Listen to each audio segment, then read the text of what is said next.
நீ நம்ம வீட்டில் என்ன பார்க்க போறோம்னா கிரீன் சிக்கன் தாங்க பார்க்க போறோம். வாங்க பார்க்கலாம். கிரீன் சிக்கனுக்கு தேவையான பொருள் பார்த்துக்கலாம். கொஞ்சம் புதினா, நல்லா ஒரு கைப்பிடி அளவுக்கு புதினா, ஒரு கைப்பிடி அளவுக்கு கொத்தமல்லி, நல்லா உங்களுக்கு காரத்துக்கு ஏற்ற மாதிரி பச்சை மிளகா, இஞ்சி, பூண்டு, கொஞ்சம் முந்திரி, இது எல்லாத்தையும் சேர்த்துட்டு இந்த அளவுக்கு தயிர் ஊற்றிக்கணும். இது எல்லாத்தையும் நல்லா ஒன்றா சேர்த்து நைஸாக அரைச்சின்னு வந்துடணும். மசாலாலாம் நல்லா அரைச்சிட்டு வந்தாச்சுங்க. இப்போ இந்த ஒரு பாத்திரத்தை போட்டுக்கலாம். இதில் 1/2 கிலோ சிக்கன் எடுத்துக்கிறேன். நல்லா போன்லெஸ்ஸாக சிக்கன் எடுத்துக்கிறேன். அதில் தேவையான உப்பு, கொஞ்சமாக மஞ்சள் தூள் நல்லா பிசைஞ்சிட்டு நல்லா ஒரு 10 நிமிஷம்ன்றது ஒரு காலை கூட நல்லா ஊற்றும். சும்மா சீரகம் போட்டு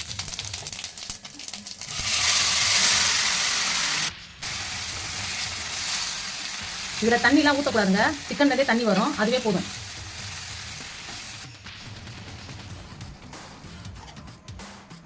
நல்லா ரெடி ஆயிடுச்சுங்க. கிரேவி பக்கத்தில் வந்துடுச்சு. இப்போ ஸ்டவ் ஆஃப் பண்ணிடலாம்.